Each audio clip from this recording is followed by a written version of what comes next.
Julia Vignali, l'animatrice parfaite, la femme équilibrée, l'icône douce du petit écran. Mais derrière ce masque soigneusement entretenu, se cachait une réalité bien plus sombre. Et aujourd'hui, enfin, elle ose. Elle parle. Elle ne se cache plus. Il aura fallu du temps, des années d'ombre et de silence, des nuits sans sommeil et des blessures invisibles pour que Julia trouve le courage de se libérer. Mais maintenant que le mot divorce est prononcé, elle n'a plus rien à protéger, plus de façade à maintenir. Et ce qu'elle révèle glace le sang.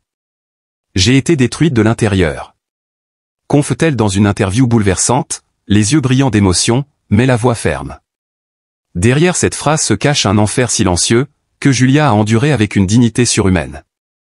Car l'homme qu'elle avait épousé, celui à qui elle avait juré fidélité et tendresse, n'était pas celui qu'il prétendait être. Lorsqu'elle rencontre son futur mari, Julia est encore portée par cette innocence lumineuse qui fait croire à l'évidence de l'amour. À cette époque, elle a déjà bâti une belle carrière, mais son cœur, lui, cherche encore un port d'attache. Il entre dans sa vie comme un prince dans un roman, cultivé, prévenant, fascinant. Il sait charmer, il sait séduire, et Julia, comme tant d'autres avant elle, se laisse emporter. Le mariage est célébré dans l'intimité, entouré d'amis triés sur le volet, sous les projecteurs d'un bonheur affiché. Pourtant, dès les premières années, quelque chose grince. De petites remarques, des silences pesants, des attitudes qui dérangent sans qu'on sache pourquoi. Julia, elle, se tait. Elle excuse, elle comprend, elle pardonne. Comme tant de femmes, elle préfère penser que l'amour est plus fort que les doutes. Mais ce qu'elle découvre, au fil des années, dépasse l'entendement. Derrière les sourires de façade, son époux mène un jeu de manipulation insidieux. Il critique, rabaisse, compare. Il fait naître en elle une culpabilité permanente, la poussant à remettre en question chaque pensée, chaque geste, chaque émotion. Il cultive un climat où l'incertitude devient la norme, où la peur de mal faire supplante la spontanéité. Le foyer qu'elle avait rêvé paisible se transforme peu à peu en prison invisible. Pas de cris, pas de coups, mais une violence plus sourde, plus insidieuse. Celle qui ronge l'estime de soi jusqu'à la moelle. Il commande son apparence, remet en cause ses choix professionnels, se montre jaloux de son succès. Il joue sur les failles, les insécurités, et gagne à chaque fois un peu plus de contrôle. La maison devient le théâtre d'une mise en scène constante, où Julia doit feindre la normalité. À l'extérieur, elle brille, sur les plateaux télé, elle incarne la joie, l'assurance, la bienveillance. Mais dès que les caméras s'éteignent, elle s'effondre dans une solitude glaciale. Elle ne dit rien. À personne. Car avouer serait trahir ce rôle de femme parfaite qu'on attend d'elle. Et puis, qui la croirait? Elle pleure souvent, seule dans sa salle de bain, les mains crispées sur le rebord du lavabo, en essayant de faire taire cette voix intérieure qui lui murmure qu'elle n'est plus qu'une ombre. Mais elle tient bon. Pour son enfant. Pour son métier. Pour cette part d'elle qu'il n'a pas encore détruite. Un jour, presque par accident, tout bascule. Le téléphone de son mari vibre alors qu'il a laissé la pièce. Julia, dans un geste qu'elle ne s'explique pas encore, le consulte. Ce qu'elle lit est au-delà de l'infidélité, c'est une trahison multiple, profonde, prolongée. Des échanges avec d'autres femmes. Des confidences sordides. Des aveux d'une double vie qu'il menait sans remords. Elle reste d'abord figée, incapable de penser. Puis elle comprend. Que tout était faux. Que les années passées à tenter de sauver ce mariage n'étaient qu'un long théâtre de dupes. Que l'amour qu'elle croyait offrir était piétiné depuis le début. C'est un choc qui aurait pu la détruire, mais qui, paradoxalement, la libère. Elle décide alors de ne plus se taire. Elle engage une procédure de divorce, met un terme à cette mascarade. Elle n'a plus peur. Elle n'a plus honte.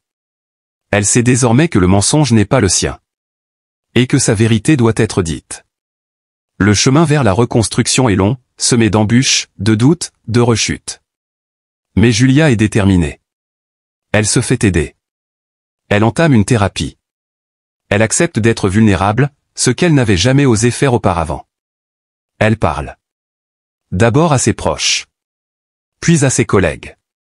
Puis au public.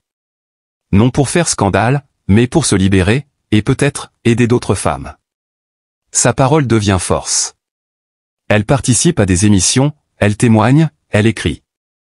Chaque mot est une pierre posée sur le chemin de sa renaissance. Elle apprend à revivre seule, à s'aimer de nouveau, à faire confiance à son instinct, si longtemps muselé. Lorsque ces révélations paraissent dans la presse, la réaction est immédiate. Les messages affluent. Le public, bouleversé, redécouvre Julia sous un nouveau jour. Derrière la présentatrice douce et lumineuse, il découvre une femme de courage, une survivante, une guerrière de l'intime. De nombreuses personnalités lui expriment leur soutien.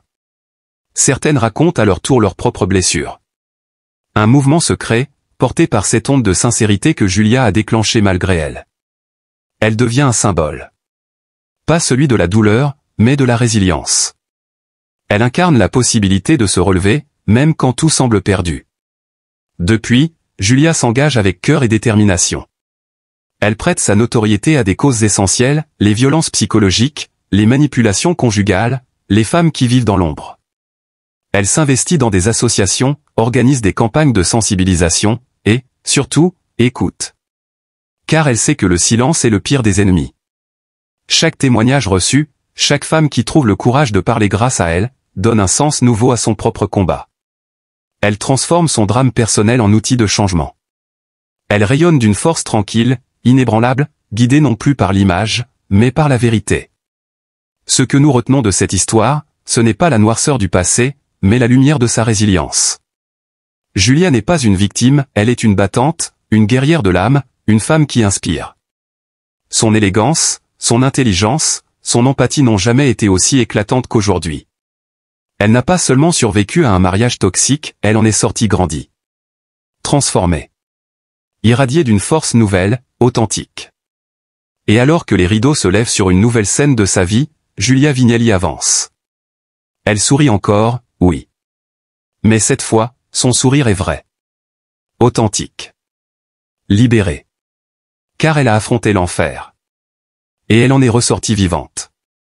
Mais derrière ce sourire retrouvé, il y a aussi les cicatrices. Invisibles, mais indélébiles. Julia le sait, on ne sort pas indemne de ce genre d'histoire. Certaines nuits, les souvenirs remontent, comme des vagues sombres qui s'écrasent contre les murs de sa mémoire. Parfois, c'est un mot, une musique, une odeur qui fait tout remonter. Elle ferme alors les yeux, inspire profondément, et laisse passer la douleur. Sans fuir, sans renier. Car aujourd'hui, elle ne veut plus enfouir. Elle veut comprendre, pardonner à celle qu'elle était, et tendre la main à celle qu'elle devient. Son entourage l'a vue renaître. Lentement, mais avec grâce. Ses proches parlent d'une métamorphose. La Julia d'aujourd'hui n'est plus la même. Plus lucide, plus forte, mais aussi plus vulnérable. Et c'est cette vulnérabilité qu'elle accepte désormais d'exposer. Elle n'a plus peur d'être jugée. Elle n'a plus peur d'être humaine. Car elle a appris que le vrai courage, ce n'est pas de faire semblant d'aller bien. C'est de dire quand ça ne va pas. C'est d'oser pleurer, d'oser tomber, pour mieux se relever.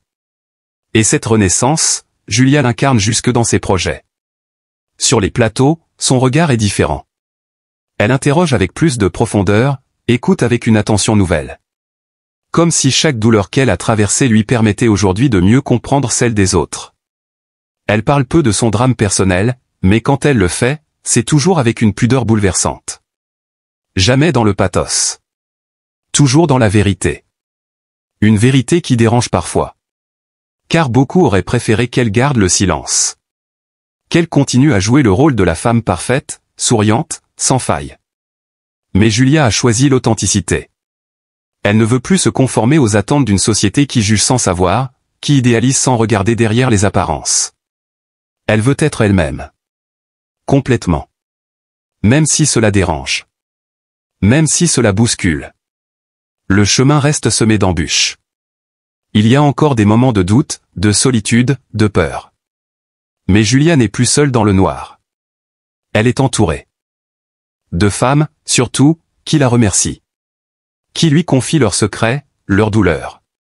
Et à chaque message, à chaque témoignage, elle sent son combat devenir utile. Elle comprend que son histoire n'est pas isolée. Qu'elle résonne. Qu'elle fait l'écho à des milliers de récits tus, à des vies marquées par le silence et la honte. Alors elle continue. À parler, à écrire, à agir. Elle s'investit dans des campagnes de sensibilisation, participe à des documentaires, prête sa voix à celle qu'on n'entend pas. Elle devient le visage d'un combat bien plus vaste que le sien. Et ce rôle-là, elle le prend très au sérieux. Non pas pour briller, mais pour éclairer. Pour transmettre. Pour transformer sa souffrance en outil de résilience collective. Dans ses interviews récentes, elle évoque même un projet de livre. Un récit intime, mais universel. Un cri d'alerte, un chant d'espoir. Car elle en est convaincue, les mots sauvent. Ils relient, apaisent, réveillent. Et si son histoire peut servir à une seule personne, alors son combat n'aura pas été vain. Son fils, lui, la regarde avec admiration. Il est jeune, mais il comprend. Il sait que sa mère s'est battue. Pour lui, surtout. Et c'est ce regard-là, plein de tendresse et de fierté, qui donne à Julia la force d'aller encore plus loin. Pour construire un futur plus doux, plus juste. Pour lui montrer qu'on peut tout perdre, et pourtant se reconstruire. Qu'on peut tomber très bas, et pourtant se relever encore plus haut. Julia Vignali incarne désormais bien plus qu'un visage de la télévision. Elle est devenue un symbole de liberté intérieure, d'audace féminine, de dignité retrouvée. Elle est la preuve vivante qu'on peut survivre à l'impensable et en ressortir grandi. Non pas indemne, mais vivante. Et c'est cela, au fond, le miracle silencieux qu'elle incarne, celui de la lumière retrouvée après la nuit. Alors que l'avenir s'ouvre à elle comme une page blanche, Julia avance, le cœur plus léger. Elle n'oublie rien, mais elle ne laisse plus le passé diriger sa vie. Elle veut aimer encore, autrement. Sans peur. Sans chaîne. Avec la certitude que désormais, personne ne pourra jamais plus l'éteindre. Car elle connaît sa valeur. Elle connaît sa force. Et nous, spectateurs de cette résilience lumineuse, nous ne pouvons qu'admirer. Et écouter. Car la voix de Julia Vignali n'est pas seulement celle d'une femme blessée, c'est celle d'une génération de femmes qui refusent désormais de se taire. Il y a des silences qui durent des années. Des vérités enfouies si profondément qu'elles finissent par devenir des fantômes, veillant chaque nuit au bord du lit, murmurant à l'oreille des douleurs que l'on croit oublier. Julia Vignali, visage rayonnant des plateaux de télévision, en a longtemps porté le masque. Celui d'une femme forte, sereine, amoureuse. Mais derrière les projecteurs, dans l'obscurité des couloirs de l'intimité, une autre Julia vivait. Une Julia blessée, fragile, en proie à une solitude abyssale. Le divorce n'a pas été une fin, mais un commencement. Celui d'une libération douloureuse, presque honteuse, car pendant trop longtemps, Julia a nié. Elle a nié pour sauver la façade. Elle a nié pour protéger celui qu'elle aimait. Elle a nié pour se protéger elle-même. Mais on ne construit pas le bonheur sur le sable mouvant du mensonge. Et lorsque les fondations s'effondrent, c'est tout un monde qui s'écroule. Son ex-mari, que le public pensait aimant et discret, cachait une vérité glaçante. Un homme instable, brisé de l'intérieur, que Julia a tenté de réparer, encore et encore, au prix de sa propre santé mentale. J'ai longtemps cru que je pouvais le sauver, a-t-elle murmuré récemment, la voix tremblante, les yeux voilés d'un chagrin ancien. Mais à force de penser les plaies de l'autre, on finit par saigner soi-même. Le corps, à un moment, dit stop. Julia l'a appris à ses dépens. Insomnie, crise d'angoisse, vertige persistant. Des signes que son esprit refusait de voir, et que son cœur refoulait dans un espoir vain de réconciliation. Je tombais sans tomber, confe-t-elle. Je souriais sans lumière. Je vivais sans vie. Les médecins ont parlé d'épuisement nerveux, de surcharge émotionnelle. Mais ce n'était pas que cela. C'était l'accumulation silencieuse de 1000 petites douleurs, de non-dits tranchants comme des lames, de regards absents qui criaient la détresse. Et puis il y a eu le jour où elle a failli tout perdre. Ce matin glacial où son corps, enfin, a lâché. Hospitalisée en urgence, Julia a cru que tout s'arrêtait là. Et dans ce silence d'hôpital, entre les machines et les draps blancs, la vérité est remontée à la surface. Elle ne pouvait plus taire ce qu'elle avait vécu. Elle ne voulait plus. Car cet homme qu'elle avait tant aimé était malade. Une maladie de l'âme, insidieuse, destructrice. Il passait de l'euphorie à la fureur en un instant. Il pouvait être charmant en public, puis glacial en privé. Julia s'était perdue dans ce labyrinthe d'humeurs imprévisibles. Elle vivait dans la peur, peur d'une remarque, d'un geste, d'un silence trop long. Je n'ai jamais su s'il allait m'aimer ou me briser, lâche-t-elle dans un souffle. Et ce doute quotidien est un poison lent. Aujourd'hui, Elle ne cherche plus à accuser. Elle ne cherche plus à comprendre. Elle veut juste se reconstruire. Mais les cicatrices sont là. Invisibles peut-être, mais profondes. Je n'ai pas seulement perdu un mari, j'ai perdu des années de ma vie, dit-elle. Et dans ses yeux, on lit encore la fatigue d'avoir trop pleuré en secret, trop attendu un changement qui n'est jamais venu. Sa famille, ses proches? Certains savaient, d'autres ont préféré ne pas voir. C'est ça, la douleur, elle isole, elle divise, elle mutile les liens les plus solides. Julia a dû affronter non seulement la trahison amoureuse, mais aussi l'incompréhension de ceux qui l'entouraient. Et c'est sans doute ce qui lui a fait le plus mal, ne plus savoir à qui faire confiance. Aujourd'hui encore, elle se réveille parfois en sursaut, le cœur battant, l'angoisse sourde. Elle a repris le travail, elle sourit de nouveau, mais quelque chose s'est brisé à jamais. Il m'a fallu du temps pour accepter que je n'étais pas coupable, reconnaît-elle. Car longtemps, elle s'est blâmée. Pour ne pas avoir vu. Pour ne pas être partie plus tôt. Pour avoir cru, trop longtemps. Et puis il y a ce sentiment, lancinant, de gâchis. Cette impression d'être passé à côté d'un bonheur simple. J'aurais voulu une vie paisible, une famille unie, des dimanches sans cris. Mais ses rêves se sont évaporés dans le tumulte d'une relation toxique. Julia Vignali n'est plus la même. Elle est debout, oui. Mais marquée. Son corps a payé le prix de son silence. Son cœur, celui de son espoir. Elle avance, lentement, à travers les ruines de ce passé qu'elle ne peut oublier.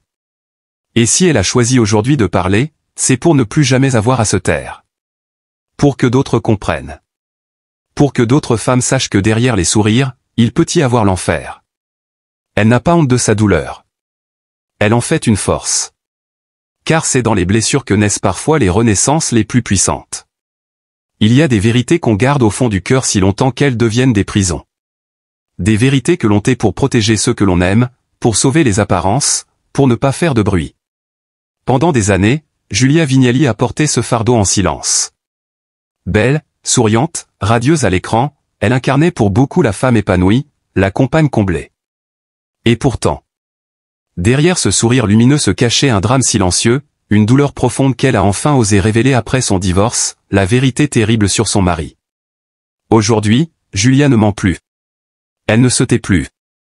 Elle ne protège plus ceux qui lui ont volé sa paix intérieure. Elle a cessé de nier.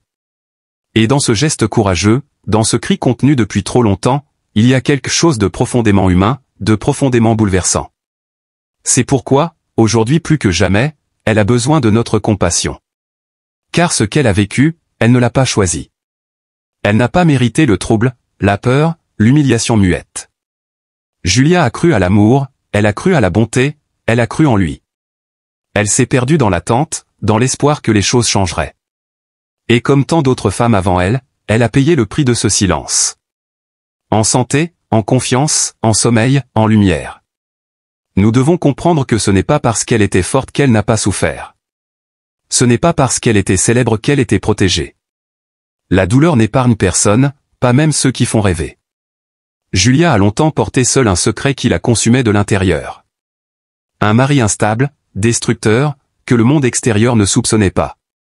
Elle a subi sans bruit, aimant jusqu'à l'épuisement, niant l'évidence pour ne pas effondrer le château fragile de sa vie privée. Mais le déni ne guérit rien. Il empoisonne. Et un jour, le corps dit stop. Un jour, le cœur se fissure. Alors, Julia a choisi de parler. Pas pour se venger. Pas pour faire scandale. Mais pour se libérer. Pour enfin respirer. Pour faire entendre une voix qui trop souvent se brise dans les couloirs de l'oubli.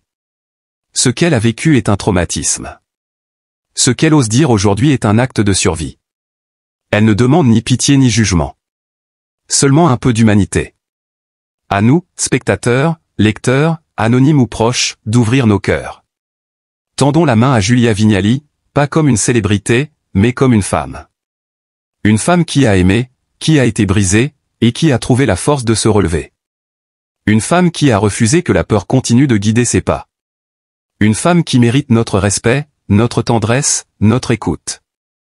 Aimons-la, tout simplement. Aimons-la avec douceur, avec gratitude, avec cette chaleur que seuls les regards bienveillants savent transmettre. soyons des remparts contre l'indifférence.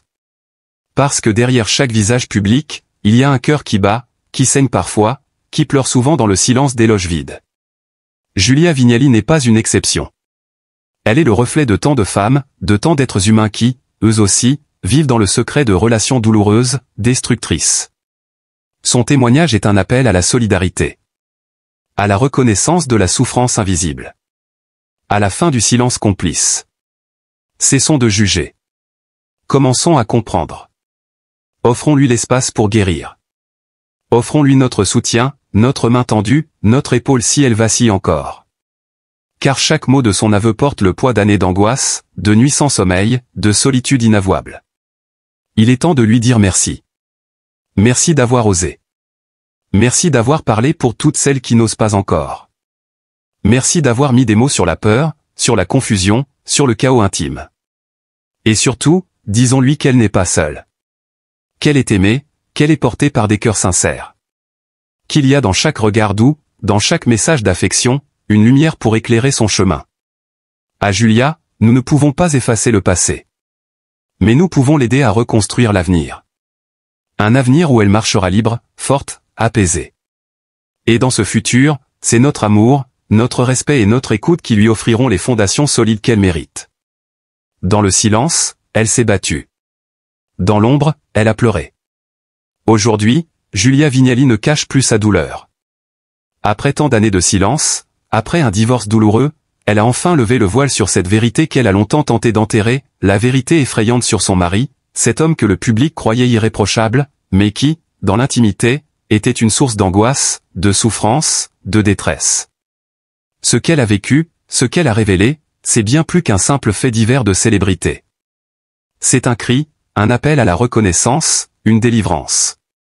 C'est l'histoire de toutes ces femmes fortes qui ont refusé de se laisser détruire. Et aujourd'hui, plus que jamais, Julia mérite notre admiration, notre soutien, notre respect. Chaque mot de son témoignage résonne comme un acte de courage. Car oser dire, c'est déjà guérir. Oser dire, c'est libérer toutes celles et tous ceux qui se reconnaîtront dans ces silences d'hier. C'est tendre la main à celles qui n'ont pas encore trouvé la force de parler. Mais Julia n'est pas seule. Et elle ne doit plus jamais l'être. Ensemble, en communauté, en humanité, nous pouvons faire écho à son message, répandre la lumière sur des histoires trop souvent tues, et offrir à ceux qui souffrent l'espace pour renaître. Index revers pointant vers la droite blanc si vous aussi, vous avez été touché par son témoignage. Index revers pointant vers la droite blanc si vous croyez en la force de la vérité, en la puissance de la résilience. Index revers pointant vers la droite blanc si vous souhaitez que des voix comme celle de Julia soient entendues, respectées et soutenues. Alors abonnez-vous dès maintenant à la chaîne. Caméra Jumadé TV. Chaque jour, nous donnons la parole à ceux qu'on n'écoute pas assez. Chaque semaine, nous racontons les histoires vraies, les destins brisés, les renaissances lumineuses. Ici, la douleur n'est pas un tabou, la vérité n'est pas un scandale. Ici, nous croyons en la compassion, en la solidarité, en l'amour humain. Cloche, activez la cloche pour ne manquer aucune nouvelle vidéo. Cœur rouge, laissez un like si cette histoire vous a bouleversé. Bulle, partagez vos pensées dans les commentaires, votre voix compte. Merci d'avoir été là, merci de faire partie de cette communauté bienveillante. Et surtout, n'oubliez jamais, même dans les silences les plus sombres, il y a des cœurs qui battent, des vérités qui attendent d'être dites, et des chaînes comme Jumadé TV pour les faire entendre. À très bientôt pour une nouvelle histoire. Prenez soin de vous. Étoile en cercle.